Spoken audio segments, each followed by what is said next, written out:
RDC TV. O Rio Grande se conecta aqui.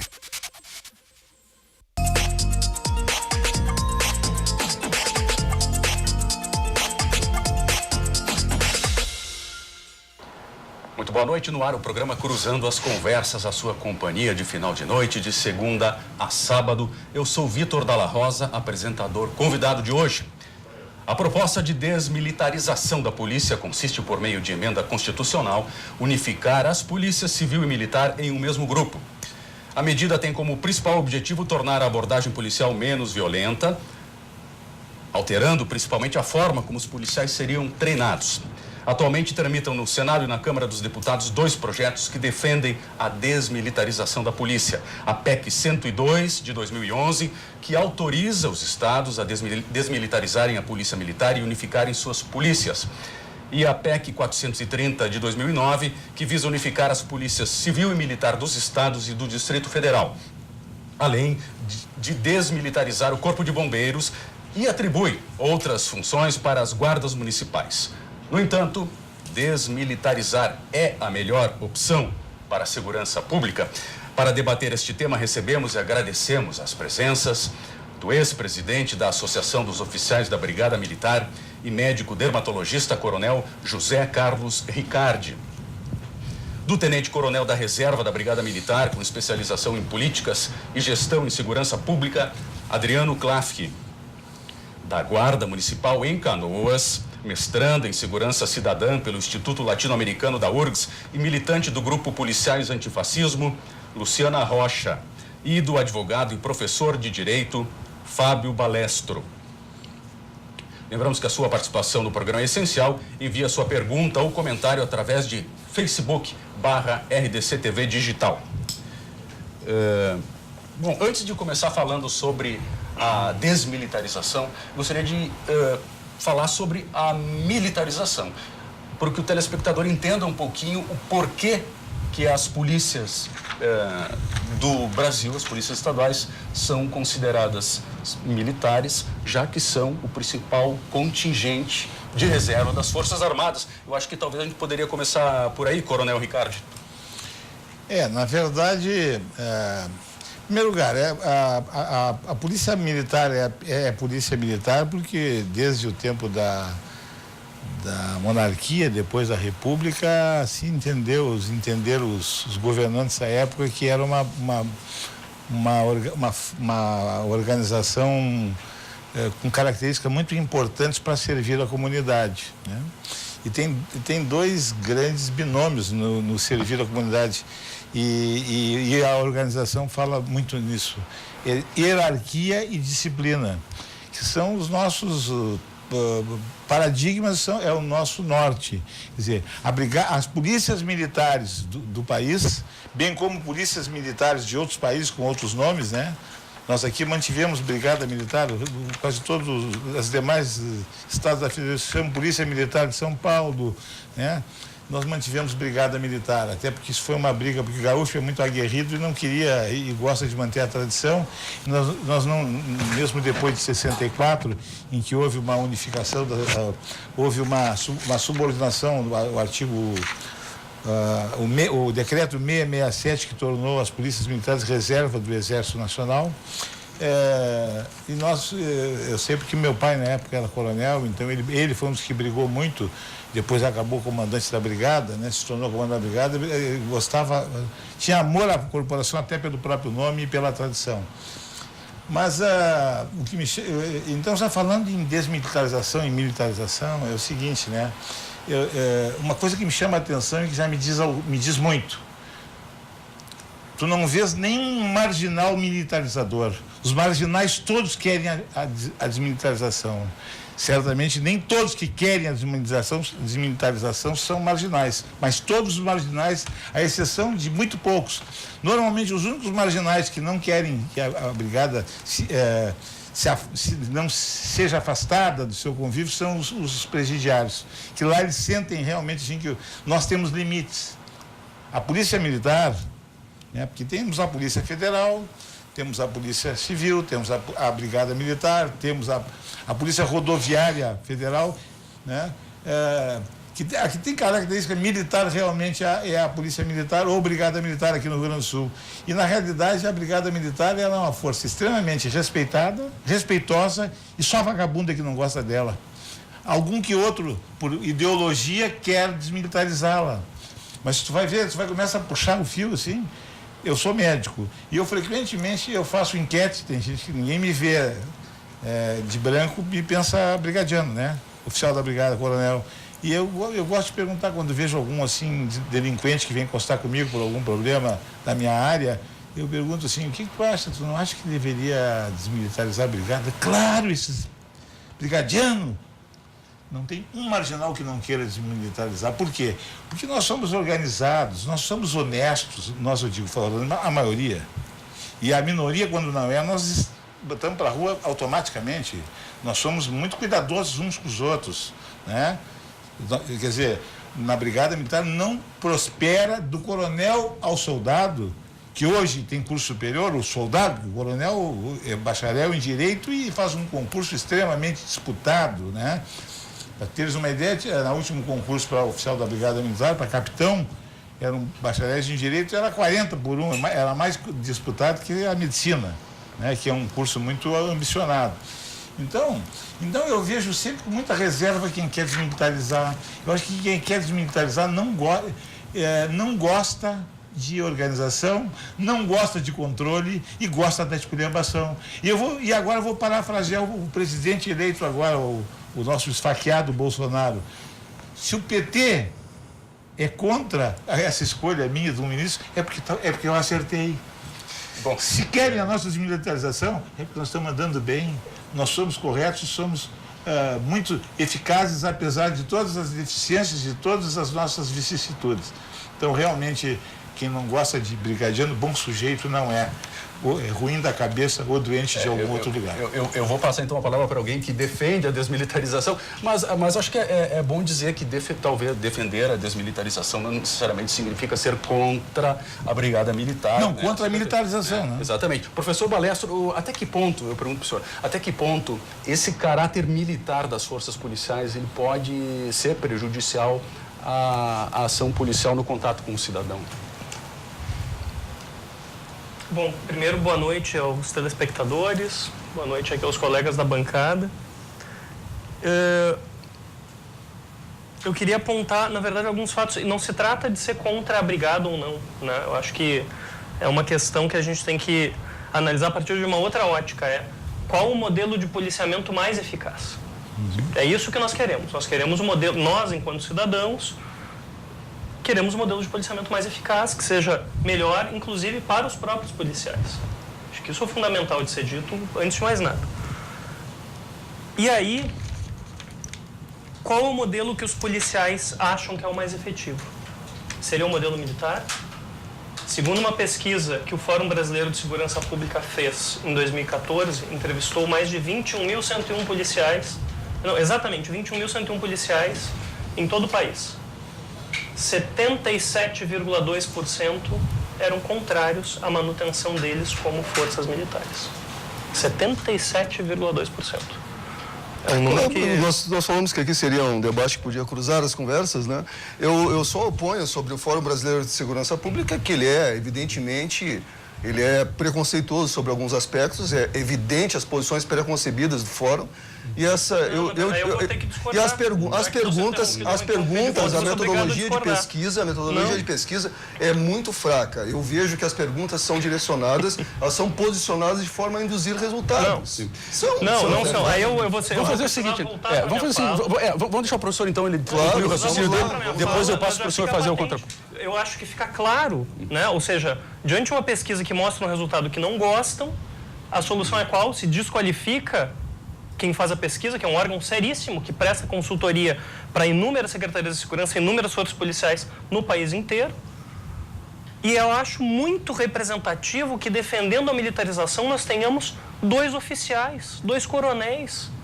Nós não temos um sargento, não temos um preconceito soldado. conosco. Não, eu não tenho preconceito. Não, não tenho mas o preconceito. senhor Eu sou cidadão. Eu não vou nem conseguir terminar de falar e aí vocês estão dando uma amostra já Mas bem o senhor clara tá- do tipo não, de debate que o vai senhor colocar pode aqui a noite acusação. toda. É que o senhor descontraídamente está dizendo uma coisa que realmente Não, eu estou vai- trazendo um dado e estou colocando. O senhor ficava aqui falando absurdo. O soldado não, absurdo quem está falando é o senhor.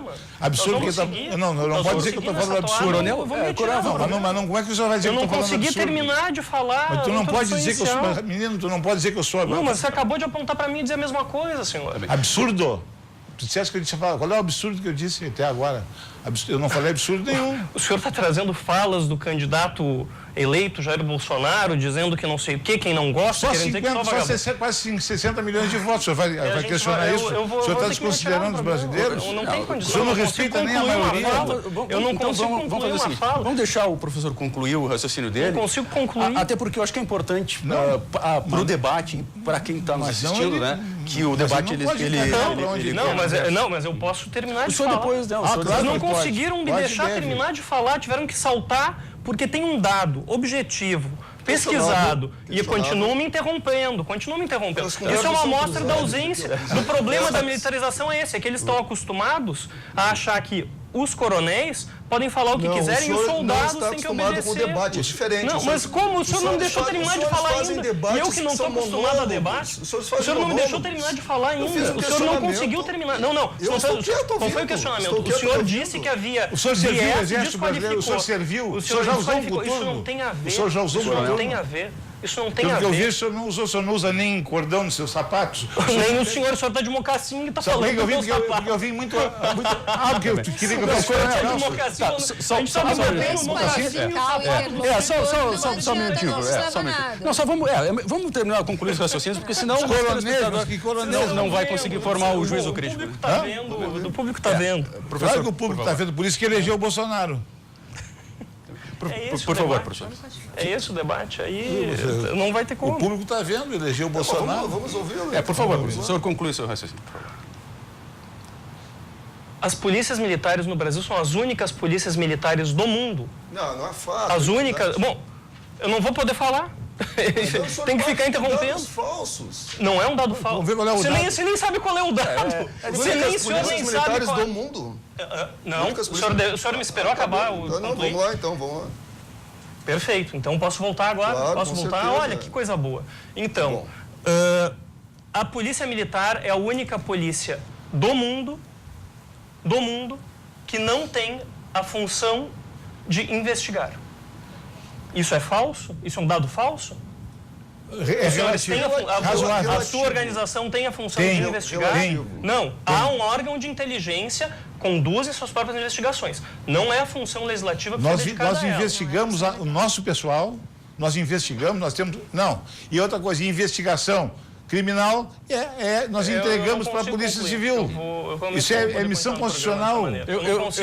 Me parece... Eu vou dar um palanque para os dois, podem ficar falando à vontade. Não, palanque sobe pra tu. tropa. Não, pra eu tropa, não subo em porque eles palanque, não sobe a tua. Eu não conseguem- subo Eles em não palanque. conseguem debater, Me parece que respeitar um me tempo parece de fala. que o que o professor está querendo falar é sobre o chamado ciclo policial completo. Exatamente. Né? Que eu acho que é um tema que mas é eu não consigo pertinente chegar a gente nessa conversar parte. aqui. Eu não consigo chegar nessa parte. o Isso professor- vai junto, mas não necessariamente quer dizer que a polícia tem que ser militarizada. Porque, por exemplo, o coronel fala que nós temos hierarquia e disciplina. Por acaso, no Ministério das Relações Exteriores não há hierarquia e disciplina?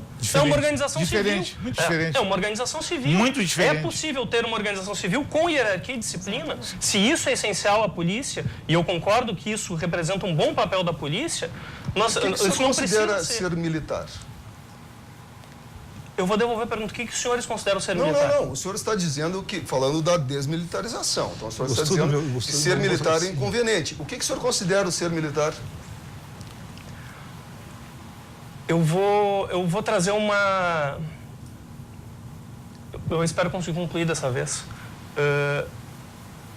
Em 2008 ou 2009, houve uma troca de artigos entre o professor Marcos Rolim e o então Coronel Mendes, chefe da Secretaria de Segurança Pública da governadora Ieda. E, na verdade, não era para ser uma troca de artigos. Começou com o Marcos Rolim relatando um caso de um aluno que ele tinha, cujo sonho a vida inteira tinha sido ser policial, servir a comunidade como policial. E ele relatava que esse menino prestou concurso em Santa Catarina, virou policial, passou no concurso para a Polícia Militar de Santa Catarina, receberam como uma das tarefas do adestramento, como chamam, eles tiveram que limpar uma área do pátio com lajotas e tal, fizeram um trabalho muito bom, deixaram tudo limpo, brilhando. E ao final veio então, não me lembro qual era a posição de quem estava no comando, provavelmente um sargento, e virou uma carroça de estrume em cima daquilo e mandou eles limparem de novo.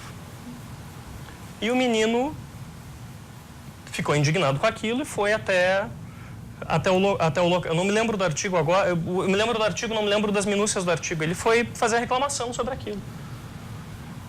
E a resposta que ele ouviu foi: bom, se o senhor acha isso ruim, então o senhor não tem o que é necessário para ser um bom policial. Que tipo de policial que nós queremos? Nós queremos um policial que siga a ordem cegamente? Nós queremos um policial que não tenha senso crítico no contato com a comunidade? Ou nós queremos um policial que tenha um alto grau de inteligência emocional e que seja capaz de, no trato com o cidadão, sem deixar de lado a hierarquia, sem deixar de lado a disciplina, de conseguir extrair o melhor daquela situação, ao invés de simplesmente mandaram fazer isso, então eu estou te batendo e dane-se. Ou então eu estou fazendo qualquer outra conduta e dane-se. Né? Ou seja, o que nós debatemos a partir do ciclo de desmilitarização ou não, e lembrando que desmilitarização é uma coisa, ciclo completo é outra, e são dois debates que andam par a par, podem andar juntos, mas não necessariamente, e é possível ter uma polícia de ciclo completo que seja militar. Exato. Né? Só que aí nós temos aí essa questão de qual é o modelo de treinamento que vai formar o policial que, para nós, enquanto sociedade, é mais interessante. É o militar, necessariamente? Talvez até possa ser. Eu não Esse sabia exemplo não tem nada a ver com a definição de ser militar. Eu não sabia que o doutor Rolim era tão limitado. Não, um momentinho. Eu não sabia que o doutor Rolim era tão... O senhor pode discutir com ele. Não, mas o senhor falou dele. Eu não sabia que ele era tão limitado que ele não entende o poeta. Ele não sabe por que isso. Agora eu vou lhe explicar. Espero que ele ouça para ele aprender. Sabe por quê? Se você sabe por quê que isso acontece, e é verdadeiro que aconteça isso, e coisa muito pior que isso. Com certeza acontece. Muito pior. É porque nós que eu estou falando é polícia militar, nós somos treinados para frustrações e para conter os nossos instintos agressivos. Então, no momento, por exemplo, só um policial militar ou só um número muito grande de policiais militares é capaz de levar uma cusparada no rosto com uma pistola na cinta, com um cacetete e com um cão, por exemplo, e não fazer o cão morder ou atirar. Quer dizer, por exemplo, uma vez uns sedizentes defensores dos direitos humanos questionaram que nos nossos acampamentos havia uma fase em que os soldados eram obrigados a provar sangue de galinha. Então, alguma dessas, do cabelo do dread e do tênis, não sei o quê, foi lá falar na televisão. Dia que se viu, isso aí é um desrespeito aos direitos humanos. É que a pessoa é ignorante, ela só sabe ler ela foi só até o primeiro livro. Ela não sabe que isto faz parte do treinamento, como faz lá no Exército Brasileiro a guerra na selva, que tem que comer verme de dentro do coco. Por quê? Porque é sádico? Não, é porque só um indivíduo que tenha autocontrole é capaz de levar uma cusparada no rosto, ser chamado de filho da P e levar um tijolaço e não puxar uma pistola 40 e derrubar aquele sujeito. Eu, se não fosse militar, tenho certeza que os caras me davam na cara, davam um tiro nele se eu tivesse armado ou uma paulada. Porque eu não nasci para levar uma cusparada. Ninguém nasceu. Então, o Rolim não entendeu, ele só estudou até o primeiro grau nessa área. Ele pensa assim que isso aí é um exercício de sadismo, de mandar limpar e depois sujar de novo. Eu, aluno oficial do primeiro ano da Brigada Militar, eu limpava os vasos, onde os outros, como eu também, faziam as necessidades fisiológicas. Eu limpava. E muito frequentemente ficava chamado a atenção e punido porque não houvera limpado bem os vasos e as janelas. O que é isso? Onde é que se viu um guri? Não, isso não é. Não, sabe o que é isso? Isso é aprender. Como diz na AMAN, da Academia Militar das Agulhas Negras, ides comandar, aprendei a obedecer, ides levar uma cusparada na cara, não atire. Atire só em último caso, mate somente em último caso. Então hoje eu fazia uma leitura. Esta é a leitura correta. Eu concordo com o senhor agora. Hoje eu fazia uma releitura sobre policiais que foram, e de diversas corporações, não só da Polícia Militar, que foram até presos, excluídos em razão de cometimento de homicídios durante o serviço ou fora de serviço. Todos eles, os relatos que faziam, foi um trabalho científico de pesquisa, eles diziam o seguinte, que o sentimento de frustração dessas pessoas havia levado aquele cometimento de homicídio. Porque nós sabemos que atualmente, por exemplo, em que a impunidade campeia, e isso é fato, é muito comum no nosso dia a dia que se faça a prisão de um criminoso e de um homicida, não estou falando de qualquer crime pequeno, de um homicida ou de um estuprador, se faça, assim como eu fiz prisões e em breve encontrei-os na rua novamente. E algumas pessoas que talvez tenham passado pelo processo de treinamento de suportar frustrações e não, infelizmente, todo o processo tem algum grau de falha e essas pessoas acabaram não conseguindo superar essa frustração ou entender essa frustração, que é um trabalho de Sísifo, né, que já devem ter ouvido falar, que é aquele da mitologia, que subia o morro, cada vez que ele chegava lá, rolava pedra de volta. Esse é o trabalho do policial. Se o policial não estiver preparado para suportar frustrações, ele vai explodir facilmente, porque nós não vamos sequer tê-lo testado. Agora, isso não caracteriza o ser militar. Qualquer policial tem que ser treinado dessa forma. O ser militar, ele tem a ver muito mais com uma força armada que nós temos na rua. É uma questão da estrutura organizacional, obviamente, da distribuição, articulação nossa junto à comunidade. São questões morais, sim, de disciplina e hierarquia. E aqui é um destaque: a disciplina e a hierarquia não visa a questão interna da Brigada Militar. Eu diria até que isso é muito fácil.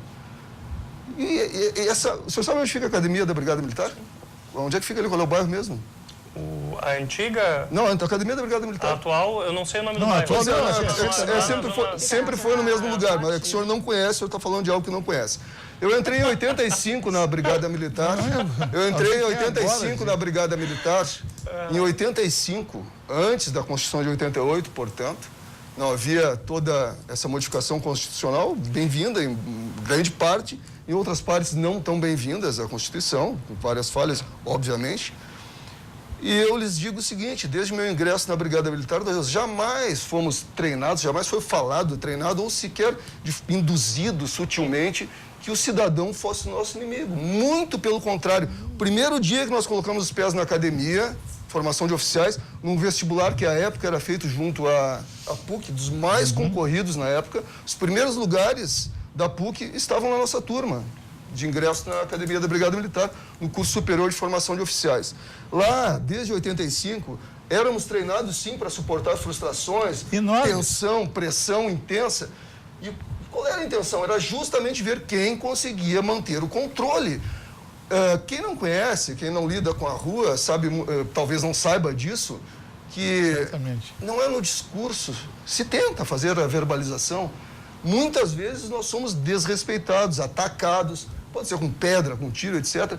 E, sinceramente, um cidadão que não tem a preparação para a frustração, e isso tem que ser cada vez melhor treinado, ele, após ser alvo de inúmeros disparos por parte de um criminoso, e quando ele consegue fazer a rendição, ele vai fazer o que nós não queremos e que, infelizmente, por exceção, acontece, porque se atendem milhares ou até milhões de ocorrências, milhões, com certeza, num mês no Brasil, alguma ou outra exceção ocorre excesso por parte de algum policial que, infelizmente, ele escapuliu desse processo de controle, de preparação, e ele deixou que viesse essa natureza de raiva que tomasse conta dele naquele momento, ele não se contivesse nos limites da lei de fazer a prisão daquele criminoso.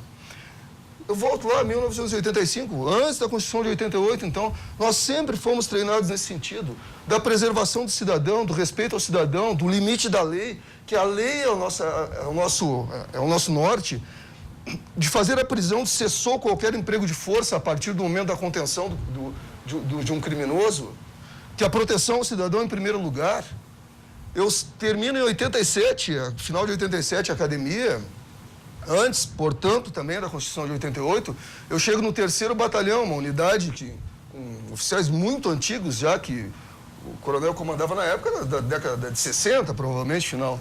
Chego lá, logo em seguida eu vou comandar um pelotão que era responsável por alguns bairros em Novo Hamburgo, ao lado oeste da BR-116. A primeira orientação que eu tive em 87, procure a comunidade, faça contato, busque a associação comunitária, o cidadão tem que saber quem tu és, vocês têm que estar com o cidadão na mão, como se dizia, no sentido de entender as necessidades daquele cidadão, daquele bairro. Então não é nenhuma novidade essa história de policiamento comunitário, invenção agora de últimos 10 anos, isso aí não existe, não é pós-88. Chegando lá nesse bairro, bairro Primavera, em Novo Hamburgo, na época, não existia uma associação funcionando, efetivamente. Havia problemas de segurança pública. Em contato com as pessoas no bairro, se mobilizou uma associação, até uma churrascaria que fica próximo à BR, ele foi o primeiro local de reunião. Essa mobilização comunitária, esse foco na proteção ao cidadão sempre esteve presente.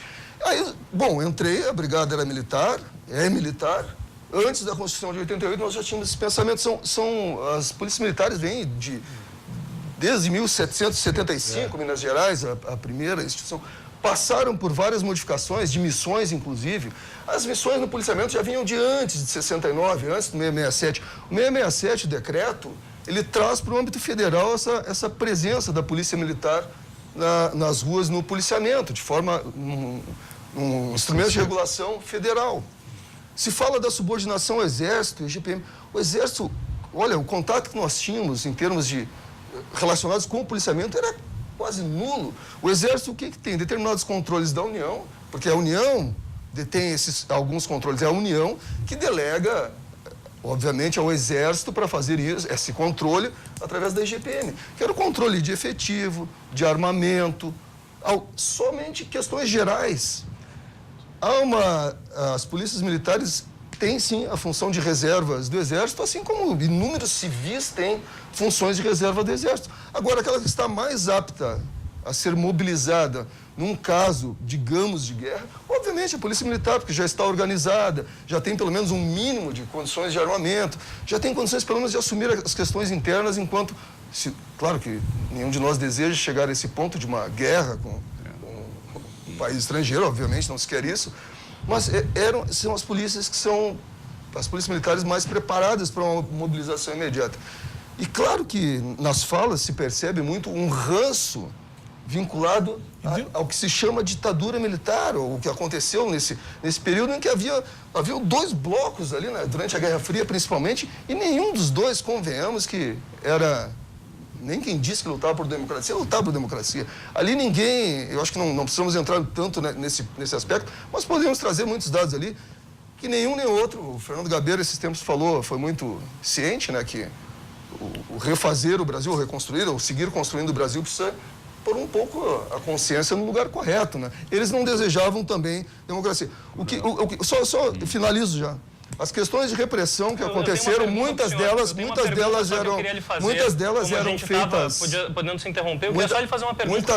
O senhor disse que a comunidade, que a população não era o inimigo interno. Quem era o inimigo que você aprendiam que era na academia de brigada? Como é que é? Mas que inimigo interno? Mas quem era? Você aprendiam que tinha algum inimigo ou não? Quem era o inimigo a ser combatido na brigada? Não. Nenhum? Olha só, nós estamos voltando ao ranço daquela... Não, eu estou lhe perguntando porque o senhor levantou. O senhor usou essa expressão. O senhor usou essa expressão, por isso eu me pergunto. Existiam organizações...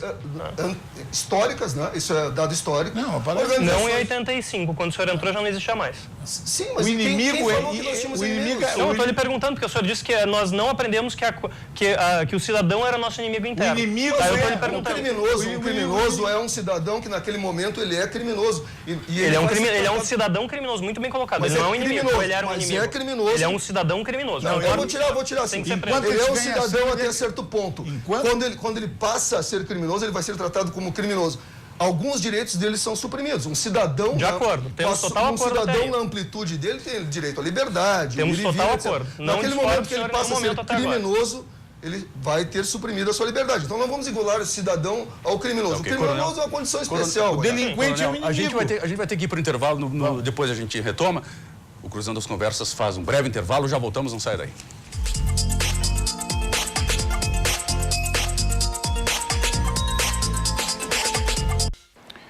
Cruzando as Conversas está de volta. Hoje falamos sobre a desmilitarização das polícias. Eu queria abrir esse bloco com a Guarda Rocha, que no primeiro bloco ficou escutando. E, bom, a gente se falou muito aqui em questão de treinamento, né, Guarda?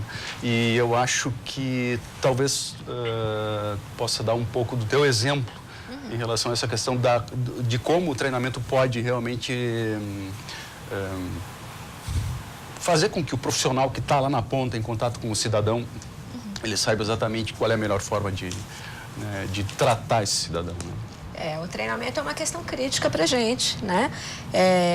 A gente, hoje, depois da 13022, novos parâmetros para a Guarda Municipal foram trazidos, né? A 13022 é a lei que é o Estatuto das Guardas Municipais. Então, traz novos parâmetros para uma força de segurança, né? Uma força de segurança civil que age com base na defesa dos direitos humanos, né? O que é a defesa dos direitos humanos?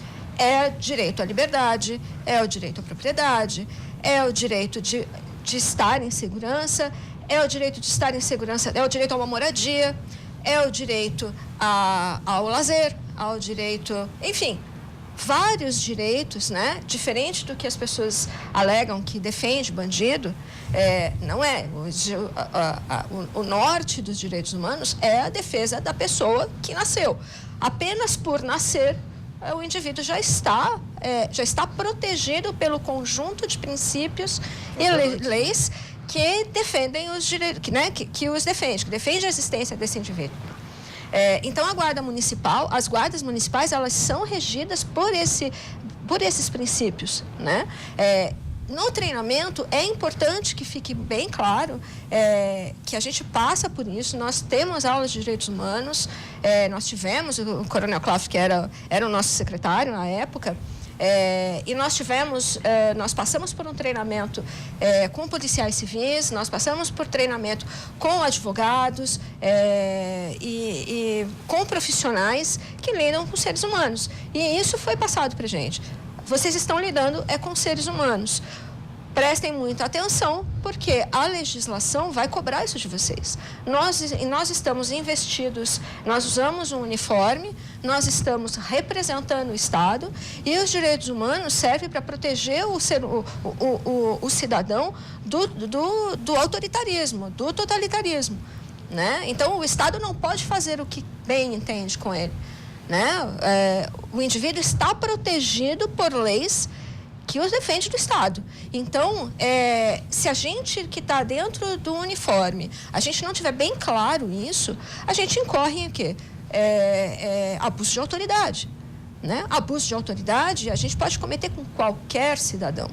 Eu não quero cometer abuso de autoridade, eu me norteio por não cometer abuso de autoridade, tanto com o indivíduo que está em flagrante delito, quanto com ele. Se eu precisar abordá-lo, eu vou tratá-lo com respeito, com o mesmo respeito que eu trato um indivíduo pobre ou o indivíduo que está em flagrante delito. Eu vou tratá-lo com respeito. E o mais interessante que já aconteceu na minha atuação, né, e eu tenho certeza que na atuação de muitos guardas municipais, é que o indivíduo que não está acostumado a ser abordado por uma força de segurança, quando é abordado, eu falo assim, não, eu sou cidadão de bem, não precisa me tratar desse jeito, porque eu não sou vagabundo. Eu tive que dizer a ele, pois eu trato o vagabundo exatamente da mesma forma como eu estou tratando o senhor. E encerrou o assunto. Ele viu que ele estava diante de uma profissional bem treinada. E aí a gente tem que seguir esse norte, né? A lei vai me cobrar? Vai. Mas eu não tenho medo da lei. Eu realmente não tenho medo da lei. Até hoje, a minha arma de fogo, eu só puxo nas situações em que eu fui treinada para puxar. Jamais para achacar um cidadão. E, felizmente, ainda não puxou meu gatilho.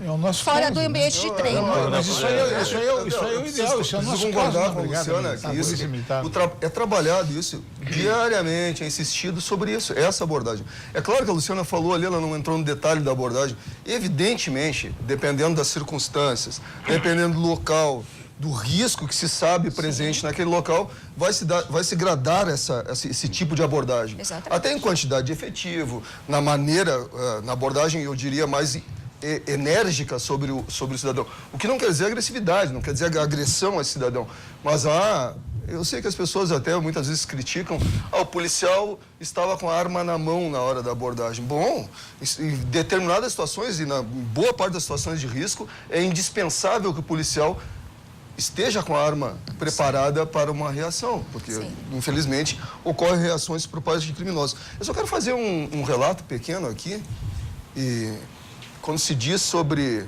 falou sobre inimigo, né, que nós não consideramos inimigo. Existem pessoas que poderiam ser ditas assim, inimigos sociais, né, que atacam a sociedade reiteradamente. Aqueles integrantes de organizações criminosas, por exemplo, que determinam matanças. Esses são inimigos sociais, sim, são inimigos sociais. E eu lhes digo sobre isso, quando eu falo das organizações criminosas, das facções criminosas, comandando uma operação que durou, na verdade, quase 2 anos, são fases de operações que nós fizemos na região metropolitana de Canoas, e ela se expandiu não só para a região metropolitana, todo o estado do Rio Grande do Sul, Santa Catarina, fomos até o Paraguai nessa operação, e nós começamos em Canoas fazendo um trabalho mapeando os homicídios, especificamente mais no bairro Guajuviras, em Canoas. Lá nós chegamos, estudando esses homicídios, à conclusão que esses homicídios eram relacionados, infelizmente, ao tráfico de drogas, na quase totalidade, 96% desses homicídios eram relacionados ao tráfico de drogas. O que não quer dizer que necessariamente essas pessoas eram traficantes, elas gravitavam em torno do tráfico de drogas, eram irmãos, usuários, etc., amigos que, de alguma forma, foram atingidos especificamente em razão do tráfico de drogas. Essa operação, em parceria com o Ministério Público, nós tivemos mais de 80 mil horas de interceptação de comunicação telefônica. Ela tinha especificamente o objetivo de prevenção, mas uma prevenção objetiva. Nós tivemos ação controlada sobre organizações criminosas, em flagrância permanente, e nós queríamos não saber o que eles fizeram anteriormente. Isso é assunto da Polícia Civil, apuração da infração penal. Nós queríamos saber o que eles iriam fazer dali para frente, para impedir homicídios. E os policiais militares que trabalhavam comigo, soldados, sargentos que trabalhavam comigo, a satisfação que eles tinham, que nós conseguimos objetivamente detectar as ordens de execução dentro do tráfico. A maior parte dos homicídios aqui no nosso estado são oriundos dessa ação das facções criminosas. As ordens vindas normalmente de dentro dos presídios, e essas eram basicamente de dentro dos presídios, que eram executadas, essas ordens de homicídios, de forma irrefletida e nem questionada. Quer dizer, aquele matador recebia a ordem do chefe da facção, que executa dava só as indicações de quem era. Esse executor, ele sequer perguntava o porquê, e nem caberia ele perguntar o porquê para o chefe da facção. Mas onde eu quero chegar é que os policiais militares que trabalhavam comigo, quando detectavam, alguns chegavam a conhecer já pelo tom de voz com que o chefe da facção falava pela manhã. Até uma policial militar, não vou citar o nome dela aqui, mas ela dizia assim, ele vai mandar matar, porque eu conheço o tom de voz dele. Em seguida, ele mandava executar alguém.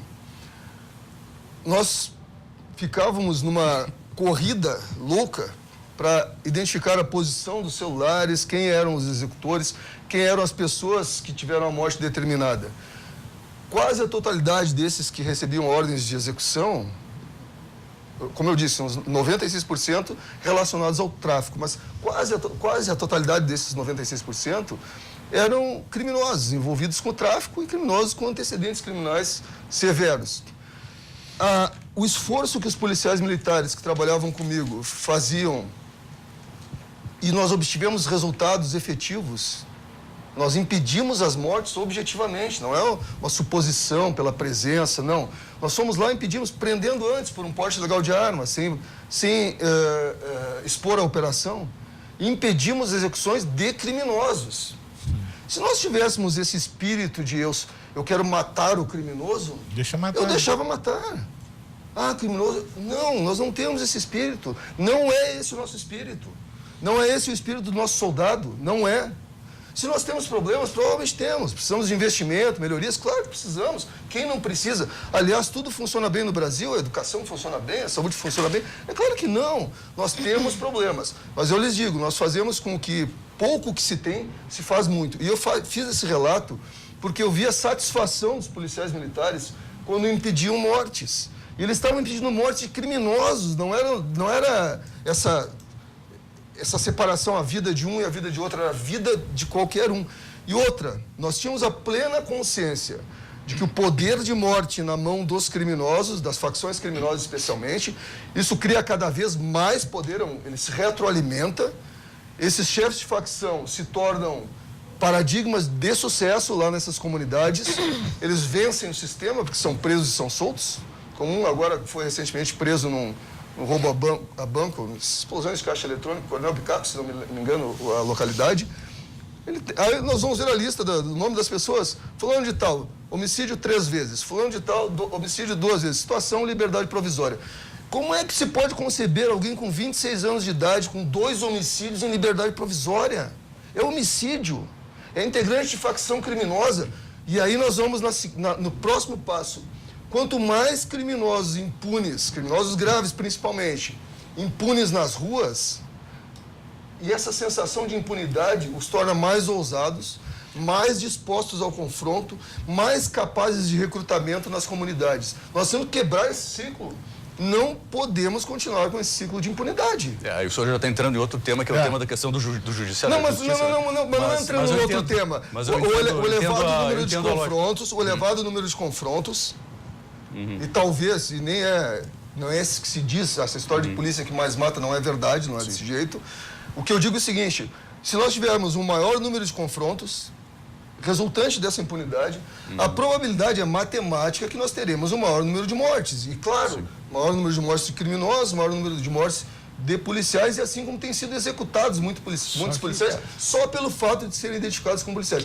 No fundo disso está a impunidade. Então, a questão de ser militar ou não nos influencia negativamente. O ser militar, como eu disse, a questão de estrutura favorece, a questão da hierarquia e disciplina limita, é uma força que tem armas e tem efetivo bem maior que as Forças Armadas. Eu acho que nós devemos estar nas polícias militares em torno de 1 milhão, não tenho certeza que em torno de 1 milhão, e as Forças Armadas 400 mil, não chega a isso.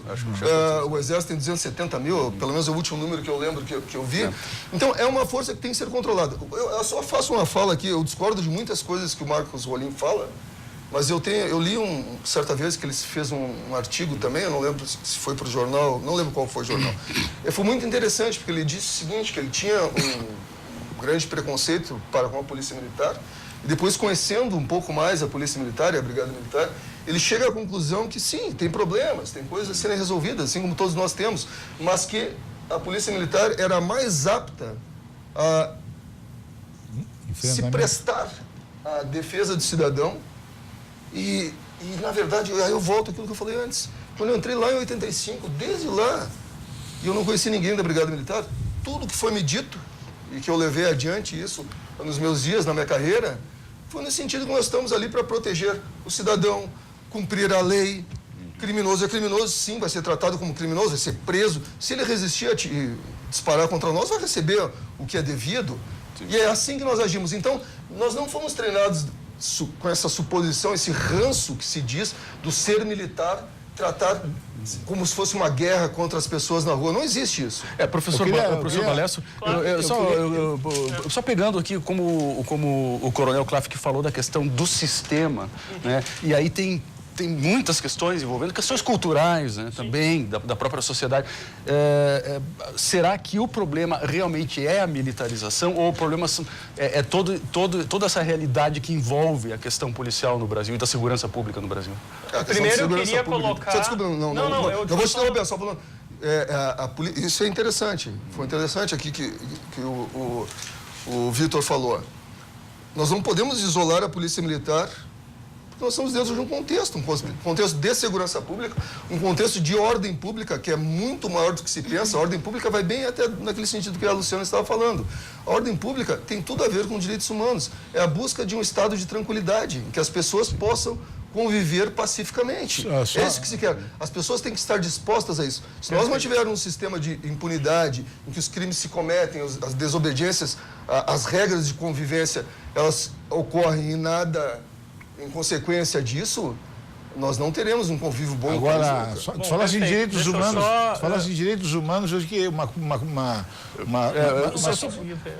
só um detalhe. Rapidamente, só porque o professor eu não nunca vi o conseguiu pessoal dos direitos humanos defender ou se aproximar ou alcançar algum tipo de ajuda aos policiais, militares, civis que estivessem mortos, baleados, feridos.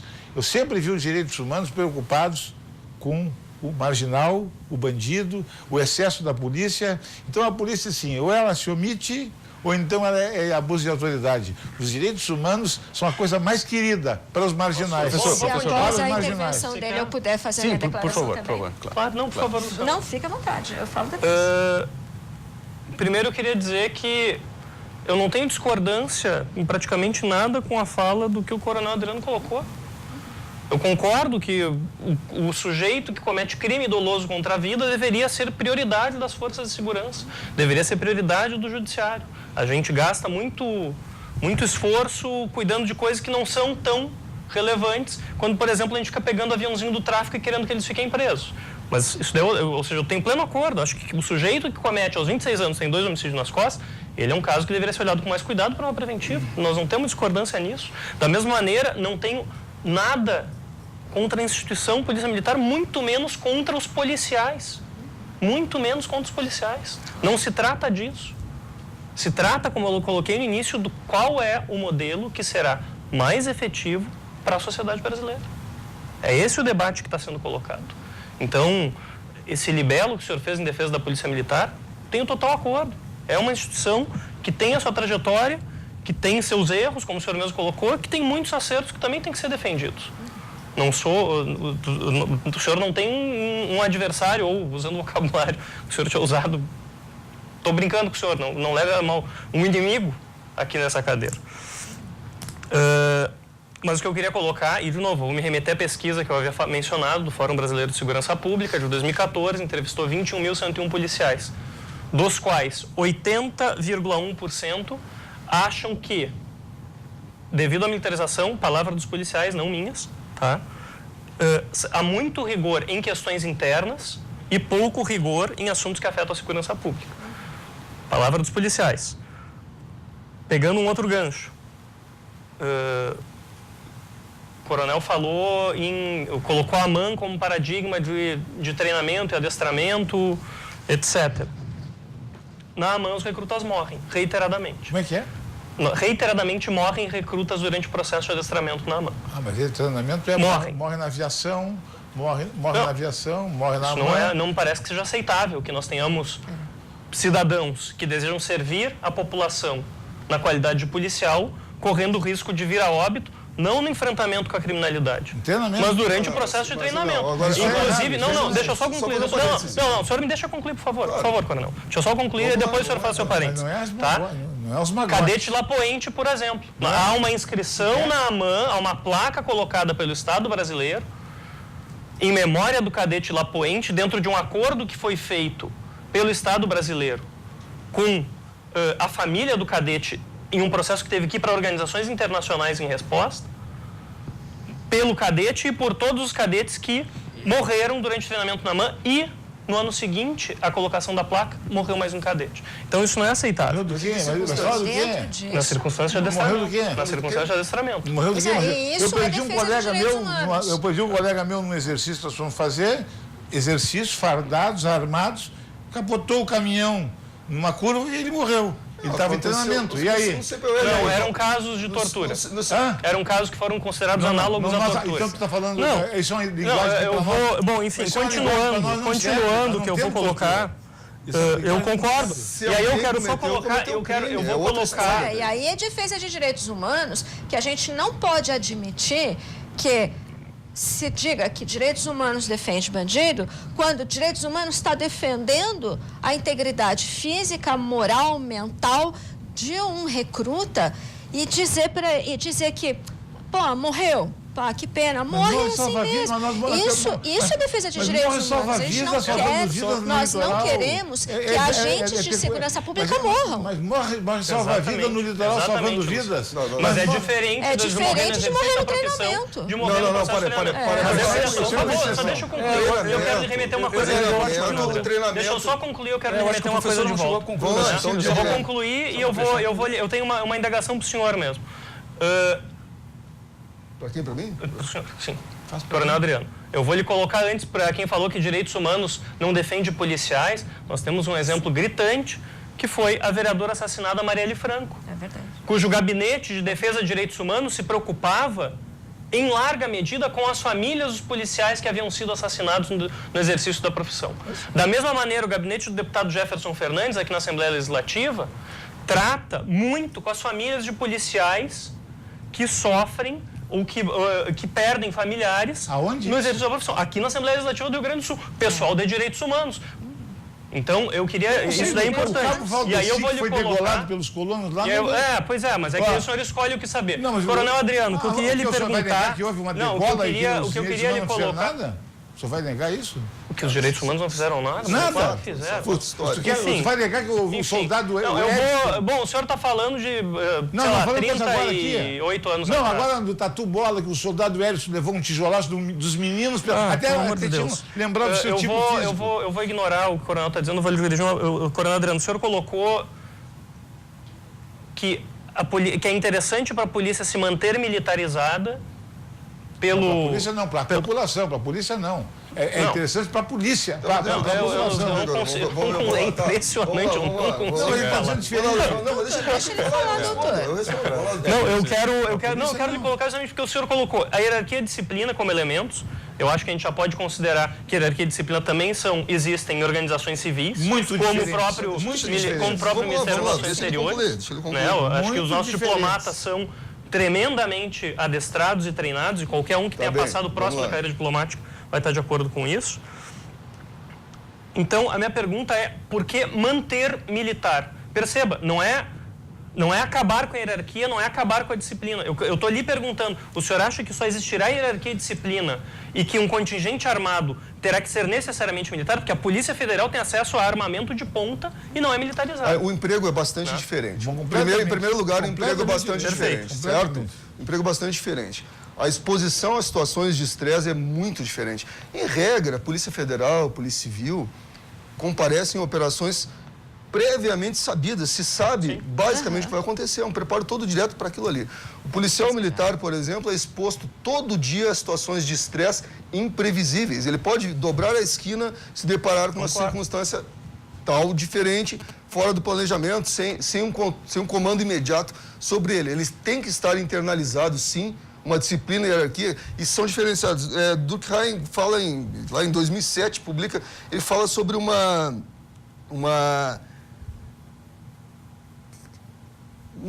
ética que funciona de forma até de forma mecânica, ela é internalizada de tal forma, e essa funciona para o militar, de tal forma internalizada. Por que se fala a Ordem Unida é bobagem? Não é bobagem, aquilo ali dá um sentimento, é um espírito de corpo.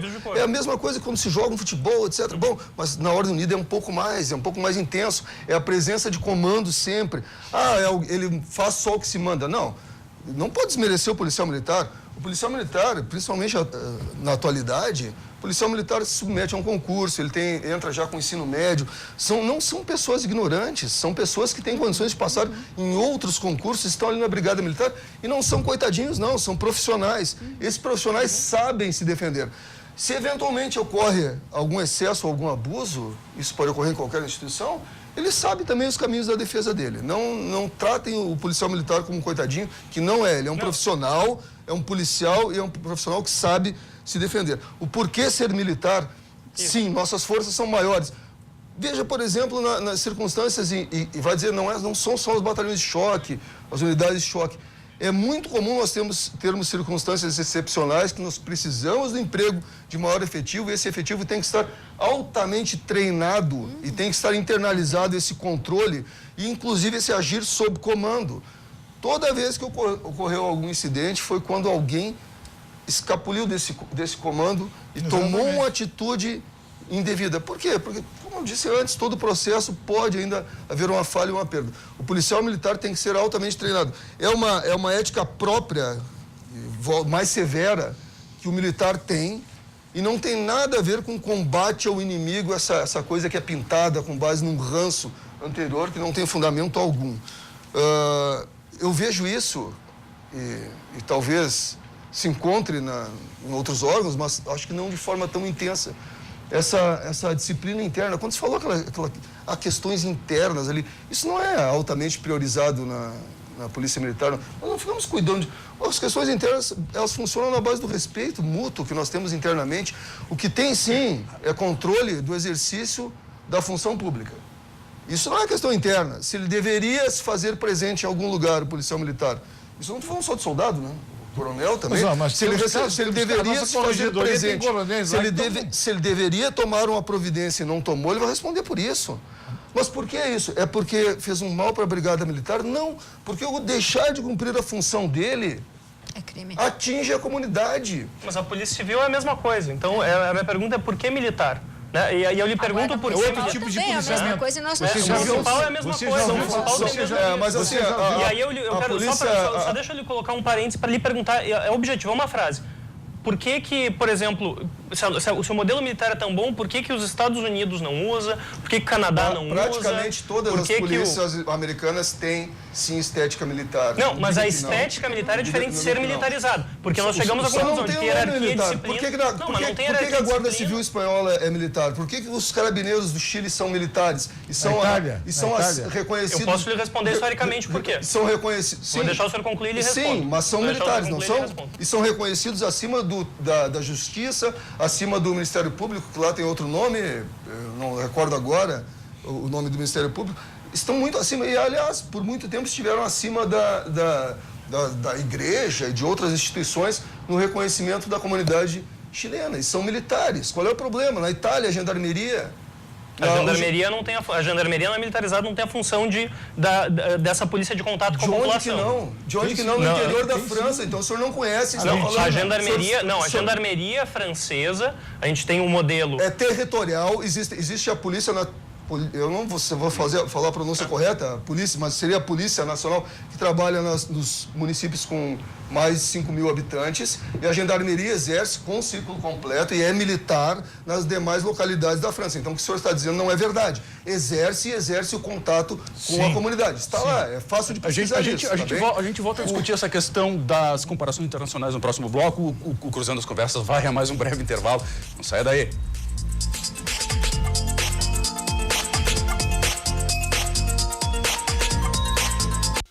Estamos de volta com o Cruzando as Conversas, hoje falando sobre a desmilitarização da Polícia Militar, das polícias militares, a nossa aqui é a Brigada Militar. Professor Balestro, só para concluir então aquela questão das comparações internacionais que ficou do bloco anterior, por favor, rapidamente. Pra gente Perfeito. Não, eu vou, só para responder que o Coronel Adriano havia colocado, o porquê da polícia espanhola, da polícia chilena, da polícia brasileira serem militares tem a ver justamente com o que o senhor havia trazido antes, no contexto da Guerra Fria. Né? Ou seja, foram países que passaram por regimes autoritários, a Espanha com Franco, o Chile com Pinochet, nós aqui com a nossa sequência de presidentes generais, onde aí sim se constituía uma força militarizada para combater o inimigo interno. E é por isso que nós temos na Espanha os tricórnios, é por isso que nós temos no Chile a força policial militarizada, é por isso que na América Latina é tão comum, e é um dos poucos lugares do mundo que é comum, né, que nós tenhamos a força policial de contato com a população absolutamente militarizada. E aí, aproveitando para fazer o gancho, hierarquia e disciplina não são necessariamente características militares. Não, Nós podemos as ter, intensidades e aí eu vou são repassar. diferentes, Né? É que a palavra também... Não, mas é que aí parece que as forças policiais dos países que não são militarizados, então, não receberam o treinamento. Então, Ou as guardas civis no Brasil. Nós falamos, né? eu falei Não, eu sei, eu estou dizendo que parece. Parece. Mais severas e mais automatizadas, inclusive. Eu até fiz uma citação sobre um autor aqui, não vou estar repetindo o nome dele agora. Eu só volto a uma questão ali, quando se fala do treinamento. É óbvio que se em algum momento, por exceção, alguém comete algum abuso e é responsabilizado e deve ser responsabilizado. Não estou falando sobre isso. Agora, o treinamento em situações de risco, evidentemente que expõe as pessoas do treinamento, a sua integridade física fica exposta e até a risco de morte. Eu tenho um caso histórico aqui do CPUR em Porto Alegre, um acidente na operação com Granada? Com morteiro. Em 52, com morteiro, e morreram mais de 10 alunos do CPUR. Então, o acidente, quando está se lidando com o risco, evidentemente que o acidente faz parte e infelizmente se tenta minimizar, se faz a mitigação desses riscos, mas o risco estará presente, porque são atividades eminentemente perigosas. Nós podemos ter incidentes com o uso de armas, se faz de tudo para reduzir o incidente, mas pode acontecer. No treinamento com uso de viaturas, no treinamento do lado do rapel, quando se Claro, só que as fatalidades às quais a gente se refere, que geram, que fazem com que o Estado brasileiro tenha que indenizar as famílias, são fatalidades que não decorrem de um acidente, do treinamento. São coisas que decorrem do procedimento de treinamento, como, por exemplo, isso aí foi matéria também, fazer cadetes sentarem com as nádegas nuas no asfalto quente, que geram queimaduras de segundo grau. Esse tipo de situação que isso não é uma fatalidade, isso é deliberado. Onde é que aconteceu do sargento do onde é que aconteceu treinamento. isso? O senhor tem que dizer aonde aconteceu isso. É uma matéria antiga da história. Não, mas essa matéria deve ser mentirosa. Ah, bom, é que as fotos, aí a denúncia... Na Brigada Militar não tem isso aí. Só um pouquinho, milhares de pessoas, homens e mulheres, milhares de pessoas... o Exército também está envolvido? Milhares de pessoas, homens e mulheres, são formados nas polícias militares e nas Forças Armadas todos os anos. Agora, ocorre uma exceção de algum ato abusivo, ou algum erro, algum descuido, não podemos colocar esse espantalho e dizer que isso é a regra. Pode ter acontecido? Pode. Se aconteceu, está errado, está errado. Agora, será que a instituição pega e absorve isso como correto? Acredito que não. E tem que ser corrigido, óbvio. Então, nós não podemos pegar esses espantalhos, colocaram lá, fizeram isso. Em milhares, numa sequência de anos, ocorre uma situação equivocada ou errada ou mal intencionada dessas, nós não podemos colocar como regra dessa forma. É que na AMAN isso é reiterado. Ano sim, ano não morre gente. Ano sim, ano não morre gente na AMAN. Militarizar a AMAN também? A AMAN também Só o seguinte, nós não vamos debater aqui sobre a AMAN também, né? Nós não vamos debater sobre a AMAN. Eu só quero voltar sobre a questão ali das polícias militarizadas e contato com a comunidade. São sim, na verdade, algumas com estética militar, embora não seja dita propriamente como militar, mas todas, e as melhores, e felizmente as melhores têm essa estrutura, essa formação. Polícia montada do Canadá, Polícia montada do Canadá, a Guarda Nacional, na França, a Gendarmeria, na Espanha, a própria Guarda Civil. Agora, dizer que, por exemplo, que a Polícia Militar aqui no Brasil, ela vem da Guerra Fria no policiamento, aí é um fato mentiroso. Então, eu vou lhe esclarecer, então, não é uma mentira.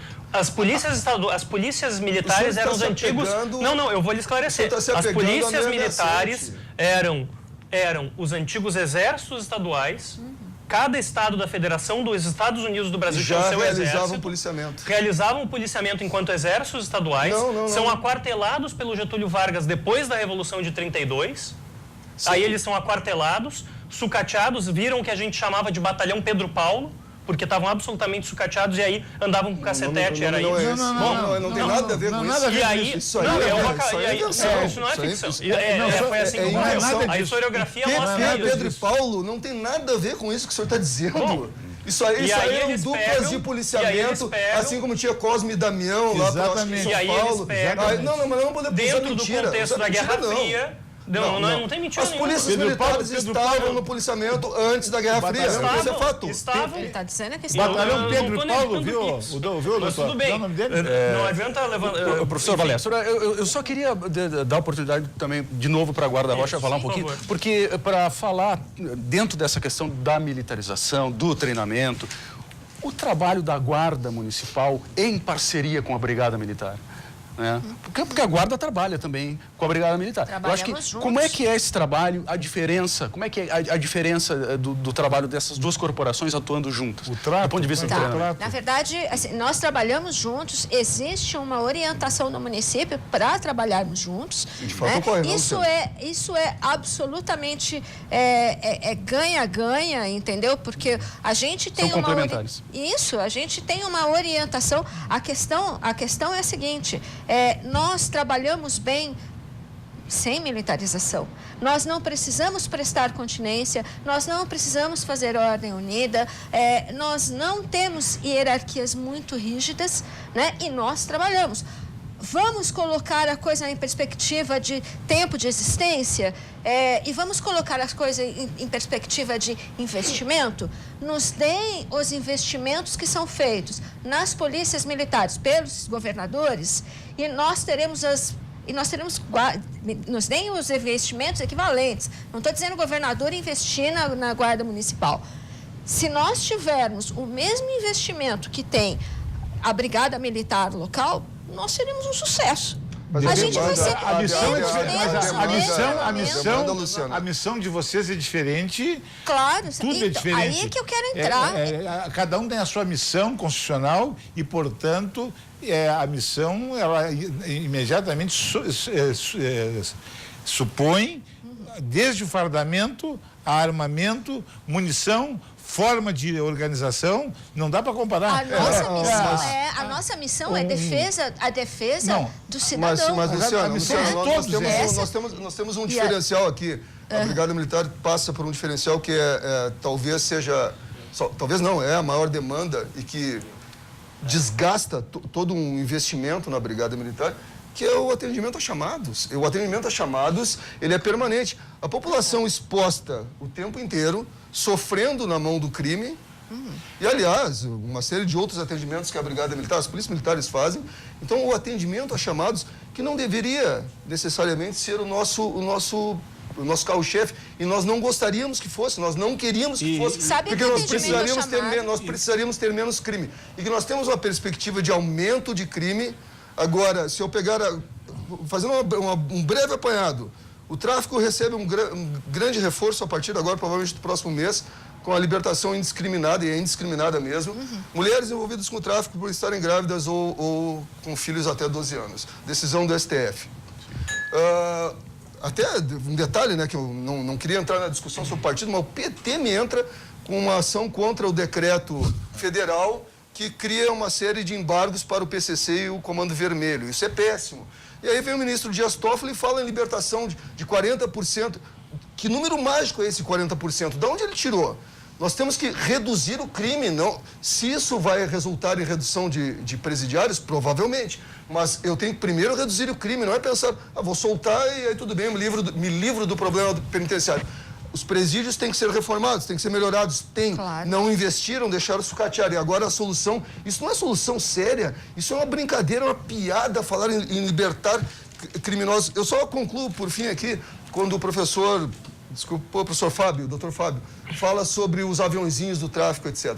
Eles devem ser, sim, presos. Devem ser presos porque isso afeta a estrutura do tráfico. E outra coisa, eles perceberam que em pequenas quantidades acabam sendo beneficiados, embora a lei não defina isso. Tráfico é tráfico, em razão da conduta. E, óbvio, os espertos, o que fazem? Andam sempre com pequenas quantidades, embora tenham grandes quantidades depositadas. Isso, não estou falando aqui em teoria, mas, como eu falei, só numa operação, 80 mil horas de gravações e ações com apreensões efetivas e milhões de reais circulando e uma tremenda estrutura de pessoas envolvidas no tráfico de drogas que resulta em mortes. Outra coisa, Não, mas é que roubo de veículos financia. Agora eu vou falar. Roubo de crime contra a vida. O senhor tem que priorizar. O senhor vai priorizar o quê? Mas essa estrutura. Qual é a prioridade? Essa é a estrutura. Crime contra a vida ou aviãozinho do tráfico? Essa é a estrutura. Qual é a prioridade Nós da polícia? temos que atacar a estrutura que mata. Esse mesmo pessoal é o pessoal que faz, na linguagem deles, que puxa carro, que vai lá fazer assalto. Sabe quando eles fazem? Eles roubam alguns carros, fazem um consórcio de pequenos traficantes, se reúnem, se articulam, organizam uma operação de tráfico e vão ao Paraguai com carros roubados. E alguns deles resultam em morte, ou em pessoas feridas, com a médica no HPS, que foi baleada, e que os criminosos foram soltos, acho que no dia seguinte, na audiência de custódia. É assim que nós estamos tratando. Eles foram puxar um carro, na linguagem deles, foram roubar um carro, roubar mão armada, balearam a médica. Mas foi na Bonfim ali mesmo. Na frente E aí é do um caso de HPS. crime doloso contra a Pois vida. é, O é o critério é seguinte, esse. O critério deveria ser esse. São integrantes de estruturas criminosas que determinam mortes. O que eu digo é o seguinte, o pequeno traficante faz parte de estrutura criminosa que determina mortes. Eu não sei se nós vamos concluir agora, eu já faço minha fala, não interrompo mais. Não, temos ainda um tempinho. Sobre essa Só- médica, por exemplo, 24 horas depois quem comandou essa operação foi o Luz, Major Luz. Passaram 2 dias... Perseguição continuada. 2 dias perseguição continuada, prenderam em flagrante o marginal e levaram e apresentaram no plantão. O juiz relaxou o flagrante porque não havia um pequeno equívoco, não houve vistas ao Ministério Público e liberou os marginais. E aí eu nunca me esqueço, que até porque eu botei uma nota de jornal desse tamanho, cumprimentando o Major Luz e seus heróis, porque no outro dia o Luz colocou, hoje é tenente-coronel, comanda o batalhão aqui em Alvorada, que aliás, por muito orgulho, é o nome do meu pai, o Batalhão Coronel Jesus Linares Guimarães. E ele diz assim, é preciso ter muita moral para acordar, ver os 2 marginais soltos pelo juiz, porque o promotor não estava na sala na hora e não pediu vistas, e ele liberou os marginais. A médica ficou, minha colega, a médica ficou durante 2 semanas na UTI do HPS e os 2 marginais soltos. Mas eu até agora, eu acho que realmente nós falamos em coisas assim, exemplos, mas nós não falamos de uma coisa importante. Aonde que está escrito, aonde que diz, quem prova para a população que a palavra militar e a estrutura militar é negativa para qualquer tipo de situação de socorrimento à população, inclusive em relação ao crime. Eu só vejo, desde a Operação Golfinho, desde o salvamento com helicópteros, desde a Blitz, desde confronto com marginais, armas poderosas, potentes, que normalmente o policial leva a pior, porque está sempre mal armado. Por exemplo, agora eu quero dar um exemplo, falei do meu pai, vou falar. Meu pai, em 1975, 72, comandava a brigada. A brigada militar tinha 25 mil homens, contando com os bombeiros. Agora os bombeiros se afastaram, que são quase 8 mil, e a brigada militar continua... o ano retrasado estava com 24 mil homens, contando com os bombeiros. Então, 75, 2014, 2015, quer dizer, na realidade a Brigada Militar consegue manter esses homens de pé, trabalhando dignos e honestos, algum que outro desvia do coronel ao soldado. Nós temos coronéis indiciados, sendo investigados na nossa corregedoria, coronéis não, 1 ou 2. Como temos soldados, não existe proteção. Pelo contrário, nós somos muito rígidos conosco mesmos. Nós cortamos na própria carne. Há um tempo atrás, não vou falar o nome, na Serra, um coronel fez lá um apanhado, pediu dinheiro para a comunidade para fazer comendas e tal. Acabou na Justiça Militar. Não sei se já se livrou. O coronel, todo bem fardado, recebia com gravata de top, fez um apanhado na Serra Gaúcha para fazer comenda A, B, C, ex-governadores, deputados, coronéis, enfim, gente influente.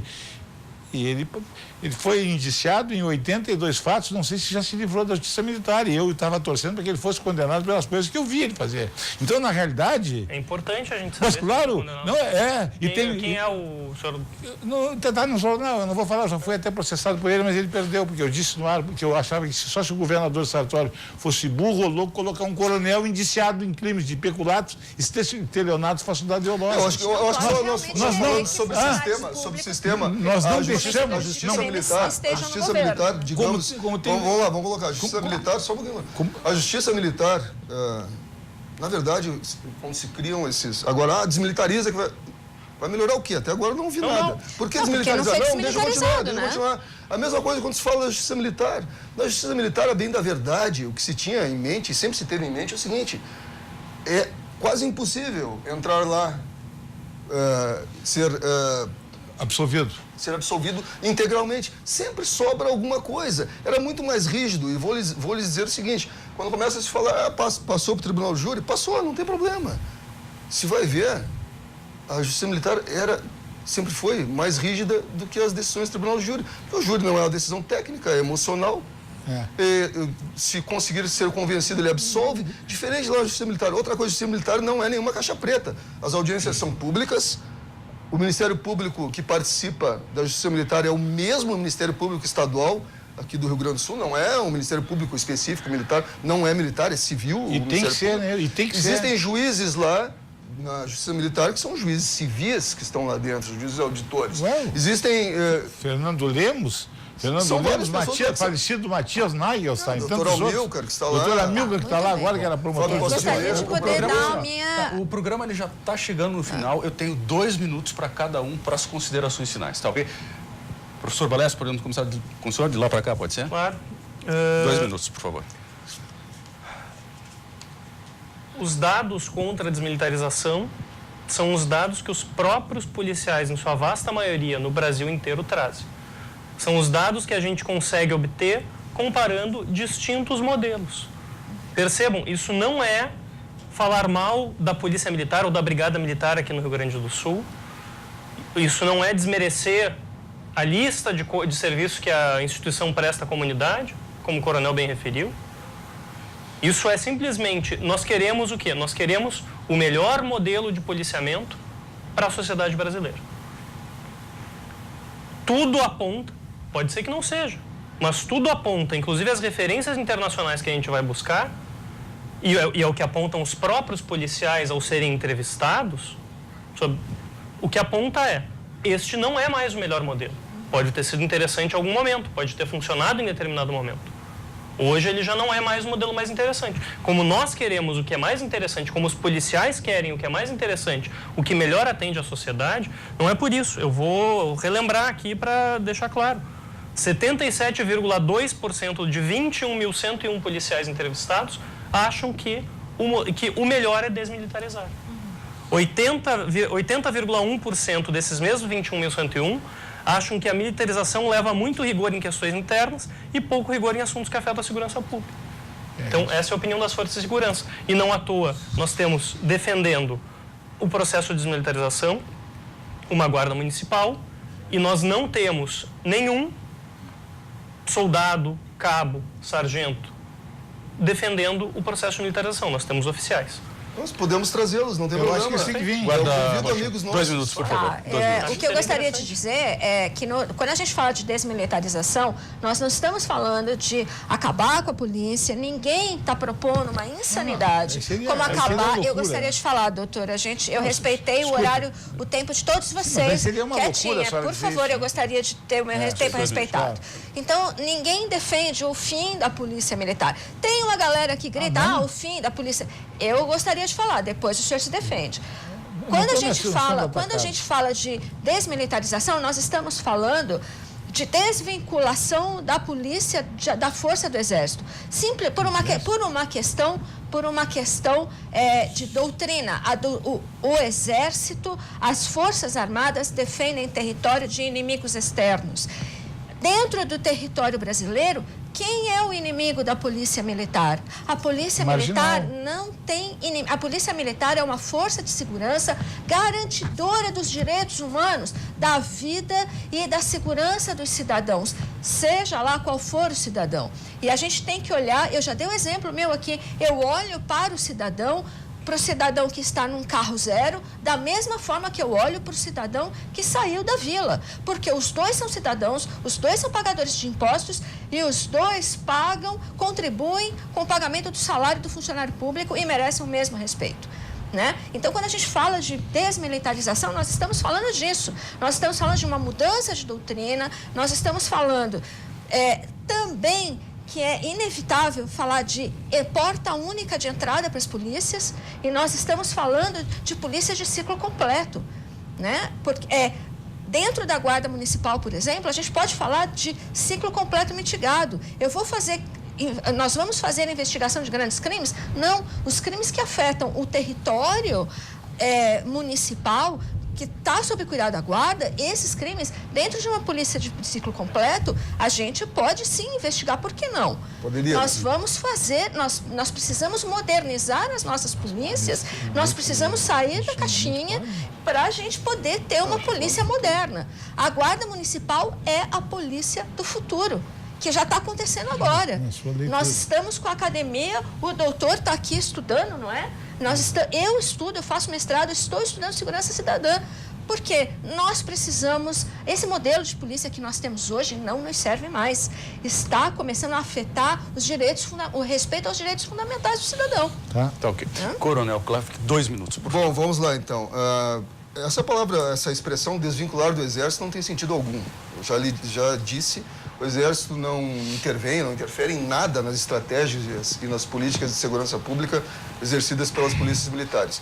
Exerce um controle constitucional em razão de que a União detém esse poder de questões de mobilização, dotação de armamento, etc. Na verdade, um controle, e a gente sabe as razões do porquê, né? Se nós pegarmos os fatos históricos, quando cresciam demais em armamento, etc., poderiam se tornar ferramentas mal usadas, talvez, pelos governadores. Me parece que isso vai muito distante atualmente, mas não há vinculação nenhuma do Exército nas questões de segurança pública com o exercício da Polícia Militar. Eu ouvi ali também sobre o Fórum Brasileiro de Segurança Pública, que eu questiono esse posicionamento. E é vendida a ideia de que, de uma hora para outra, desmilitariza e tudo vai ficar bom. Não investiram o que é necessário em modernização. Por exemplo, quando se cobra da Polícia Militar, tem muita gente na administração. Primeiro que não tem, se reduziu ao mínimo indispensável da administração. Mas quando se cobrava dos governos o investimento, e isso passa por governos de qualquer matiz partidária das últimas décadas, se cobrava investimentos em informatização do sistema administrativo, os governos negavam sempre, né? Então, aquela história que cada um foi montando e se conseguiu avançar em muito nisso e melhorar e reduzir o pessoal na administração. Isso é fato, mas não por vontade política. Pela vontade política, nós ficaríamos com a máquina de escrever até hoje. Nós teríamos lá. Não vi...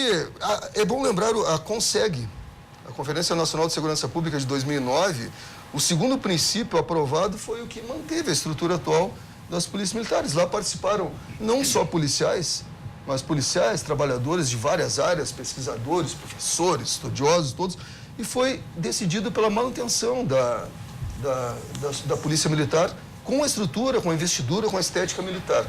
Agora, o que se vai muito assim, surge alguma pesquisa questionável, alguém vem lá, quando tivemos o referendo sobre o armamento, foi decidido, o povo decidiu uma coisa. Aí vem uma tal de uma pesquisa muito questionável, diz o contrário, querem mudar. Quer dizer, o que o povo decide não vale. Mantenha-se a Polícia Militar, primeiro, porque garante eficiência, eficácia, efetividade. Nós precisamos de mais investimentos, melhorias? Precisamos evoluir sim, mas mantenha-se como militar. Eu não ouvi aqui nenhum argumento, a não ser então, alguns lá de uma pesquisa X, que eu volto a dizer que desconfio muito, disseram que gostariam de desmilitarizar. Vamos desmilitarizar. E fazer o quê? Não vi nada, não vi substituição quanto a isso. Okay. Mantenha-se como militar, sim, é essa a necessidade.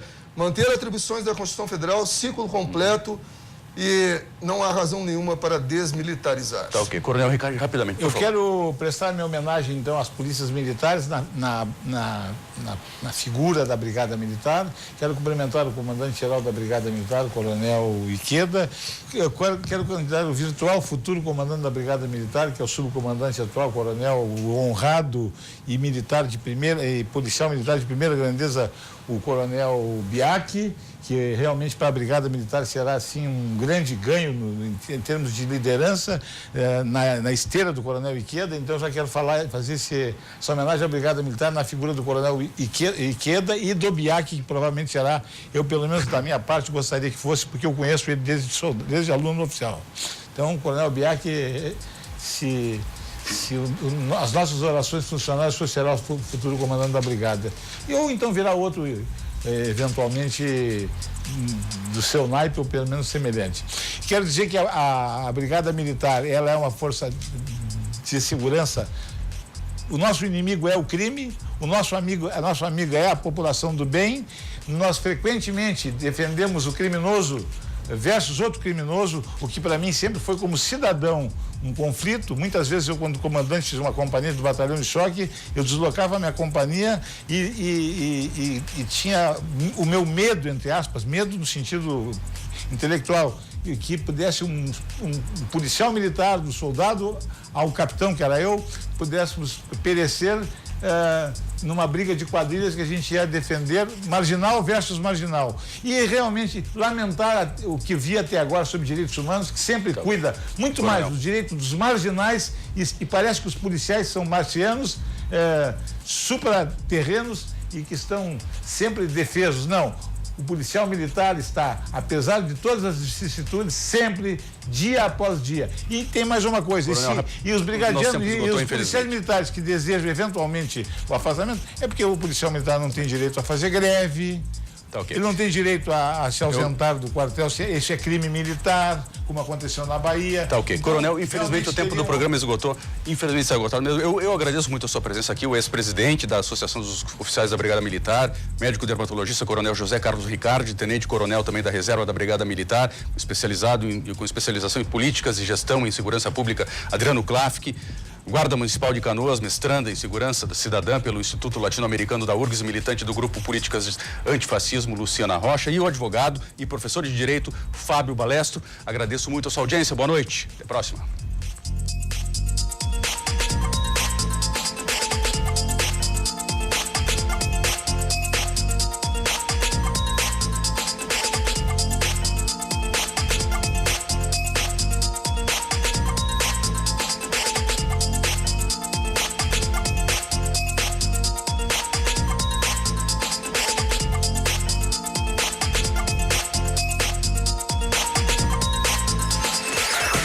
RDC TV. O Rio Grande se conecta aqui.